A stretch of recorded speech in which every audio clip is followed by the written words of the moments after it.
pentingnya membaca Al-Fatihah, walaupun imam ngebut, kita harus wajib baca Al-Fatihah. Tapi kendalanya di saya nih, biayanya saya selalu tertinggal di rakaat ketiga dan rakaat keempat. Ketika saat tasyahud pertama saya belum selesai, imam udah berdiri, lalu saya menyelesaikan tasyahud awal saya, terus ikut berdiri, belum sampai selesai Al-Fatihah saya di ayat ketiga tuh tiba-tiba langsung imam ruku. Nah, saya terus melanjutkan baca Al-Fatihah saya karena saya pernah mendengar dari salah satu video Buya bahwa saja jika kita menemukan imam terus kita dalam tempo yang cukup untuk membaca surat Al-Fatihah, kita wajib sempurnakan untuk baca Al-Fatihah. Cuman pertanyaan saya, apakah cara saya ini ketika posisi seperti itu, apakah bisa benar boleh menyelesaikan membaca Al-Fatihahnya atau ikut rukuk saja, Buya? Syukran, Buya, itu saja. Terima kasih atas ilmunya. Mohon pencerahannya, Buya.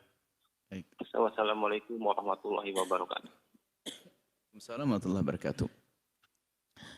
Yang pertama, betul kaidahnya bahwasanya siapapun yang sempat berdiri dengan imam, menemui berdirinya imam, baik rakaat pertama, kedua, ketiga, siapapun yang sempat menemui berdirinya imam dalam tempo yang cukup untuk membaca surat Al-Fatihah, maka dia wajib menyempurnakan Fatihah, biarpun harus ketinggalan sampai 3 rukun. Jangan lebih dari 3 rukun panjang. Nah ini, sampai imam sujud pun kita jelaskan Fatihah. Baik. Nah, kemudian ini ada masalah lagi. Anda menyelesaikan tasyahud awal.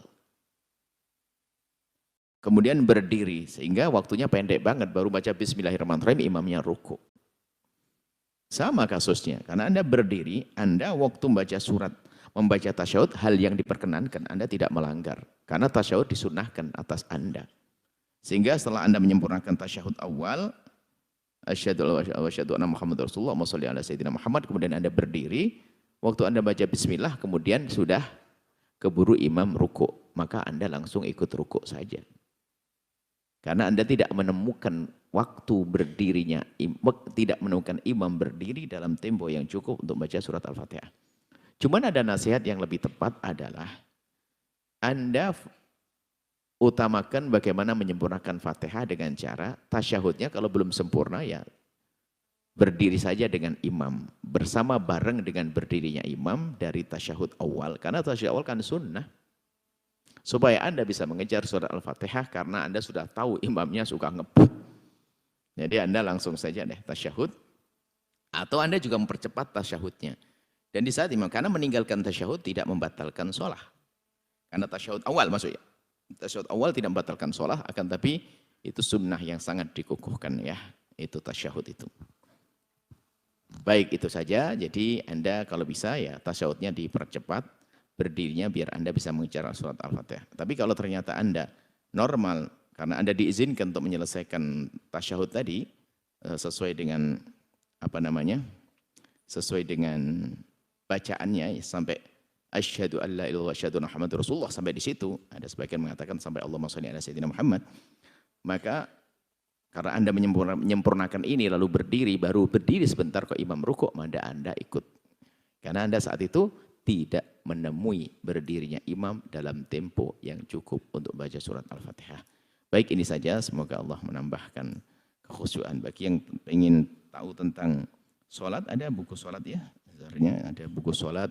Ini sholat praktis ya, kayaknya semoga ini bisa menjadi pedoman sholat bagi orang yang mau sholat. Ini kita coba kita tulis ulang dengan kita permudah dengan cara-cara sholat. Dan sebelumnya kitab ini ada fikih thaharah bersuci.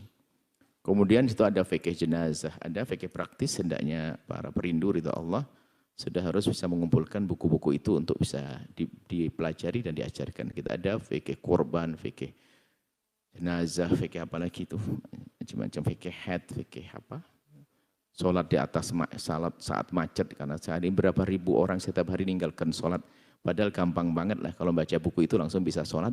biarpun dia dalam keadaan bepergian, insyaallah. Dan juga ada yang baru yaki dari seiman, kemudian indahnya memahami perbedaan ulama.